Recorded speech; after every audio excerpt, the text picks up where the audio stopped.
panel that we are actually on, we are trying to understand issues pertaining to creativity, disruption, and so on and so forth. Like when you talk about the whole idea of entrepreneurship, there's always been a debate in this country that probably India is not as innovative as people want it to be, or it has actually been a reflection of a very non-innovative set of people. There's an institute next door which is supposed to be, or in fact, I actually strongly believe is the biggest non-performing asset of the world, ranked at about 282 in the world, and so on and so forth. So fairly non-innovative. But now the question is that what are these guys doing to really make a difference in the world today? All the people who are sitting here have actually done something exceptional in terms of understanding how entrepreneurship could be seen, how niche issues or niche ideas can be actually looked at. So first and foremost, I would like to go with Sachin. Sachin happens to be my student as well, but Sachin, very quickly, you were fired from your job, if I'm not wrong, and that was actually one of the biggest things that actually happened to you. So getting fired is actually important, but at the end of the day, you got into publishing. How did you really look at this whole niche industry, which was supposed to be fairly competitive and commoditized? So when the time came when I didn't have anything to do and I didn't have a job or anywhere to go to, so I thought, why not do something, work in a domain about which I'd know at least something. So that's how I came across publishing, and that's how book publishing happened to me 4 years back. And we've gone from milestone to milestone, and it's been all good. Apoorva, coming to you, so as Outdoor Journal, you found a very interesting niche, which was probably very nascent at a stage when you started, and now you're an international publication. How did you really look at the space and entered and created a wow effect for yourself or for the enterprise that you created? This was more of a passion for me, where I said I'd been doing this for about 15 years for other magazines globally. And it was obvious there was a niche for it because I was in that space already. And that's how I got into it. It was fairly simple. It was, hey, I love doing this. Can we figure out a way to make this work as a business? And yes, there was a niche. I mean, if you look at it and you start studying it, the outdoors doesn't have any major brands in this space that still exist and do really well, unlike in the 1970s and 80s, for example. But the biggest challenge for you in publication was in terms of like how to make it profitable. So the business model had to be absolutely impeccable. You had to have a revenue stream running in and whatever. So how did you really move towards that? We looked at business models of existing media and business models of newer media that were working. And so for me, it was interesting to create, let's say, a magazine brand, but which is not really a magazine. It's more like Vice Media, for instance, that works more on videos. So the magazine becomes a brand builder. It's your calling card. But what you do with that calling card is, hey, you work with other companies, you build videos, you create content for companies that you work with. So that's the business model, really. And it allows us to keep innovating, actually, and move beyond media in the 21st century. So the 21st century media is Facebook, actually. And existing media companies are having a really hard time, partly because everybody is media. Media as a business doesn't really exist the way it used to. That's what's changing. And for us, it was more important to build a brand and then decide what to do with the brand, rather than say, oh, we're building a media company. We're not really building a media company, to be honest. I think we're building a brand. So Papa, coming to you, like he talks about continuous innovation, and you are in an industry which is absolutely stunningly different from what others have been doing. This is about creating a brand for yourself. You're trying to get into a space wherein you're trying to make people happy or trying to poke fun at them at points in time, but exposing yourself as well all the time when you're actually on a stage. How are you continuously trying to reinvent yourself, to find a niche for yourself?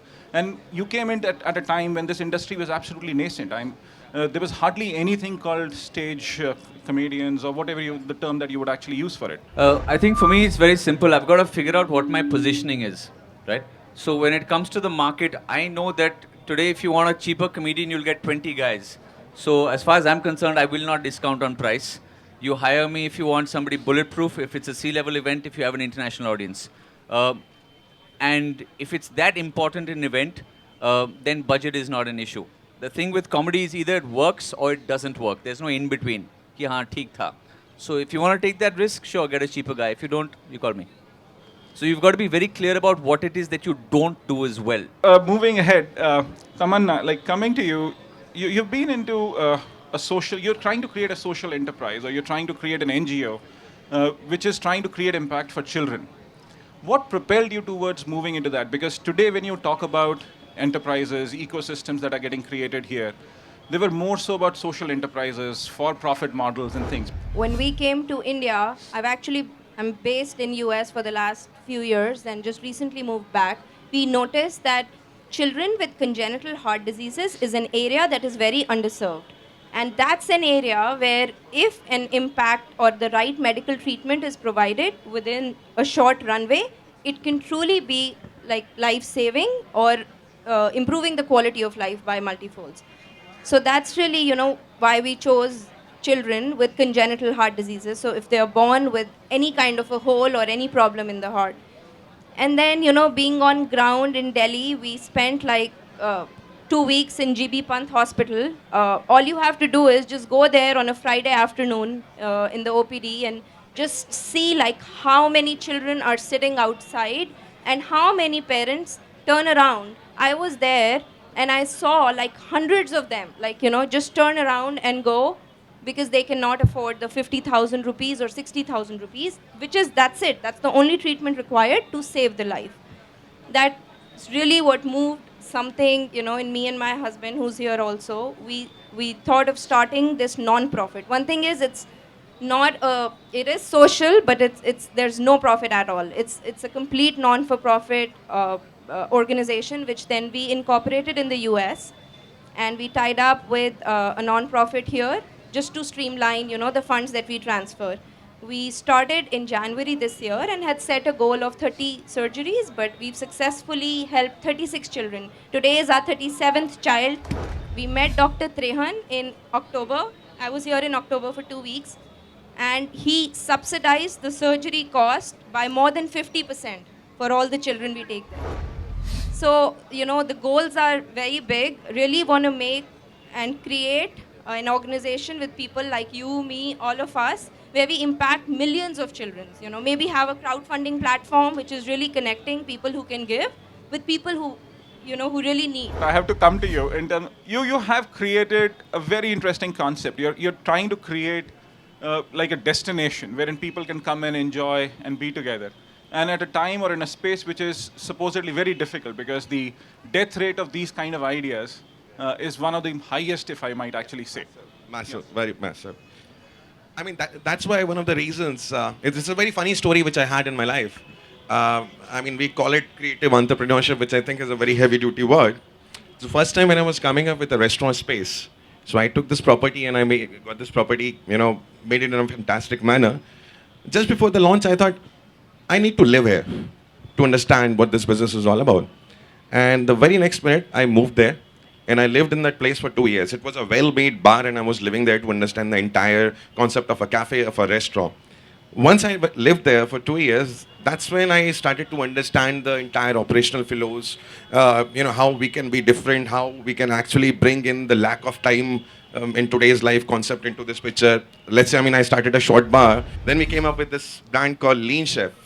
Now, Lean Chef was all about healthy eating. We could have served a couple of juices with some salads and we would have called it Lean Chef. But we thought, no, what is the largest selling food? And we realized burgers in today's world sells the most. Burgers, pastas, and pizzas. And none of these actually qualify to be healthy. So we thought we'll pick up the largest selling food which is not healthy and we'll convert it into a healthy food domain. We hired consultants across the globe, and it was pretty tough to come up with a burger which is healthy, a burger which is 90 calories or 100 calories, a pizza which is 299 calories. It took us a year and a half, and we could actually do that. And now all I can see is I can look back and realize that this idea is here to stay. In my experience, most business, 90% of them, relationships, networks, and your personal brand, right? Most people in the space can do the job. Why should people work with you, right? And that comes down to relationships, network. And when people think of your name, what are the first thoughts that come to your mind? Already you have an opinion on Arvind Kejriwal, on Narendra Modi. Basically, it's reputation. What does your brand stand for? When I take Institute of Competitiveness, what are people thinking? That is what you have to cultivate. Because eventually delivery, 19-20 ka difference between most people who really apply themselves. So I would focus on those things. Are you the kind of guy who shows up on time? If you commit to something, do you meet those deadlines? Small things like that. If I'm running 10 minutes late, I will call and say, listen, I'm running 10 minutes late. Do you have the respect for other people's time? It's the only commodity you'll never get back. So small things like that which cement your reputation. That's why people work with you. So I mean, coming, today if I'm working with somebody and somebody gives me 100% on one day and 40% on a second day, and the other guy will consistently give me 70%, I will take that guy because he's reliable. I have some comedians who are fantastic on one day and another day they'll show up drunk. I'm never going to hire them because if they go somewhere and they screw up, it's the Papa CJ Comedy Company whose name goes down. Because when my client calls me, he's relying on my brand that I will deliver him that result. So, yeah, creativity to a certain point for disruptive innovation, sure. But it takes a lot more than that. It takes all the grounded, solid stuff, in my experience. what we are saying here is that it has to be rightly used. There could be a lot Yes. of criticism. We could actually go on bashing it, but the way we have to do is like find the right ways of really using it. Apoorv, you have a publishing company. You've created something very interesting. So how do you really look at the idea of implementation, the idea of creativity, and moving forward? I mean, I think everybody knows the saying that it's 1% inspiration and 99% perspiration. I think there's the 10,000 hour theory that the Beatles actually put in 10,000 hours of work playing at nightclubs in Berlin before they ever became famous. So creativity isn't actually some moment of inspiration and that's it. It's actually a heck of a lot of hard work in the dark room, as Babji puts it. I mean, you've got to work really hard at what you love. Everybody's got ideas, but if you haven't put in all the hard work before that to take it somewhere, I think that's the important part. And I think that's the end of the day. You really have to work at it, spend 15 hours a day, or go on social media and make your own audiences or whatever it is. But it's a lot of hard work. Yeah. Awesome. And so 10 seconds for each one of you. Like last statement, what do you think should be the learning for people out here? One word, please. I think in this world of seeking extraordinary ideas and all, I would rather stick to the ordinary ideas, do the basic things in a better manner. Do the basics. Tamanna. I would just say something related to philanthropy, which is by Mother Teresa. It's not about what you give, but how much love you put into giving. So it's about contribution. Awesome. So Sachin. I just say that what works for me is that make little progress every day. Little Papa. Find the right moment to say the right thing. So on the 16th of January, I have a show at Shri Fort. Tickets are on bookmyshow.com. Awesome. So Apoorv. Talk less, work more. Great. So thanks a lot. On this note, I think it was just a delightful session.